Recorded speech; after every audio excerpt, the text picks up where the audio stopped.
Brownswire.com, 3 areas of concern for the joint practices. Joe Judge and Freddie Kitchens.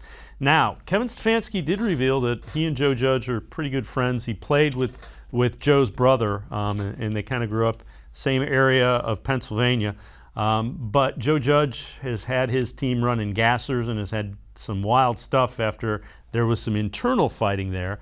And Freddie Kitchens, Brownswire.com points out, he was more concerned with the Browns showing toughness against the Colts a couple years ago when they had joint practices than cooler heads prevailing. So I guess those are areas for concern, but Kevin Stefanski kind of alleviated some of those when he talked about the joint practices today, Kevin.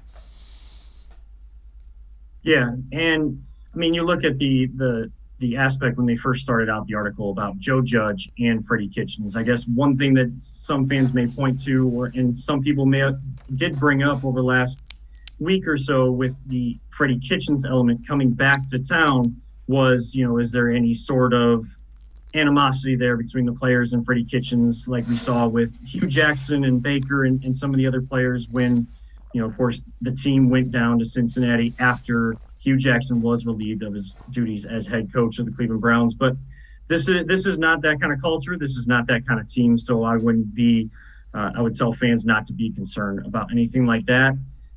The concern there between Joe Judge, Freddie Kitchens, more so the Giants, is just kind of how their practices have gone and hearing about the physicality of their practices first and kind of where they're at.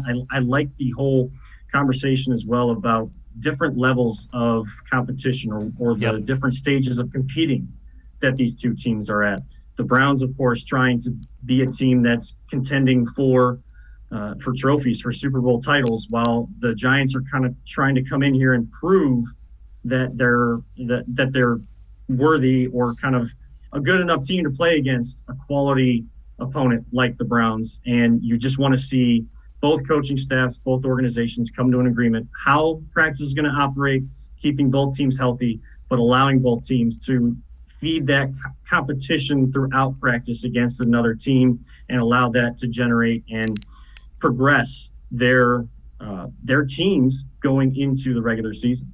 Yeah, and you mentioned the different stages of competing and where they're at. And, training camp for the Browns is let's stay healthy, let's get our work in, let's go. The Giants have a lot of people that are trying to win jobs. And it's not that the Browns don't, but there are fewer question marks because of where the Browns are at versus the Giants. And I think that's a really valid point.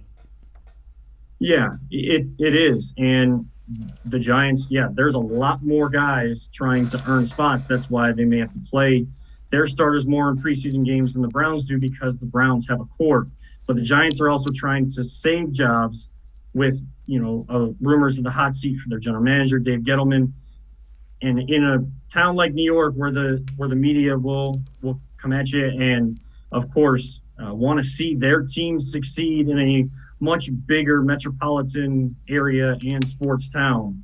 I mean, the Giants have a little bit more that they're playing for, so you don't want that to hopefully supersede and have any impact towards the Browns and what they're trying to do as the Giants try to earn and save jobs going into 2021. And obviously the third area for concern, injuries and physicality. And, anytime you've got guys from a different team that are doing that, that's always a reason for concern.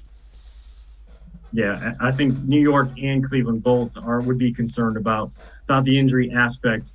Just how they're approaching their camps kind of has you a little bit more concerned as a Browns fan or a member of the Browns organization than it would as a Giants fan because of the emphasis that they have on their practice plan and process.